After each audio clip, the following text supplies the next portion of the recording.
মঈনুদ্দিন জেগে আছো, সময়গুলো পিছলে যাচ্ছে।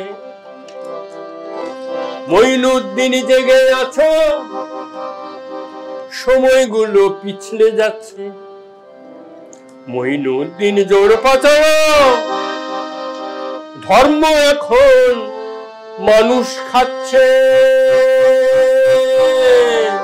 একদিন ধর্মতলার মোড়ে দাঁড়িয়েছি আমি, একটি ছেলে, সুঠাম যুবক একজন, গায়ে একটা অত্যন্ত জামা কাপড় অত্যন্ত কস্টলি, গেঞ্জি পরে আছে, কালো রঙের গেঞ্জি, তার বুকে লেখা ধর্ম এখন মানুষ খাচ্ছে। এই লাইনটা আমার বুকটা ছাদ করে উঠছে, কারণ এই গানটা, এই লাইনটা আমার মঈনুদ্দিন কেমন আছোর একটি লাইন। এই গানটি একটি ব্র্যান্ডেড কোম্পানি তাদের গেঞ্জিতে বুকে ধর্ম এখন মানুষ খাচ্ছে এটা লিখে দিয়েছে।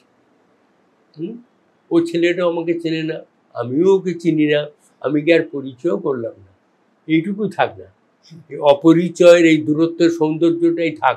ফলে ভারতবর্ষের যে ভাষা বৈচিত্র্য, সংস্কৃতি বৈচিত্র্য, সেক্ষেত্রে ভারতবর্ষের কমিউনিস্ট পার্টির কালচারাল মুভমেন্টটা কিন্তু একটা কোনো রাস্তা ধরে, পথ ধরে এগোনো মুশকিল আছে। কিন্তু একটা পথ করে দিলে তুমি দক্ষিণে ভাষা চেনো, দক্ষিণে যে 4টি ভাষাতে কথা বলা হয়, মালায়ালাম, তেলুগু, তামিল এবং কন্নড়, এই ভাষাগুলো তো আমরা চিনি না।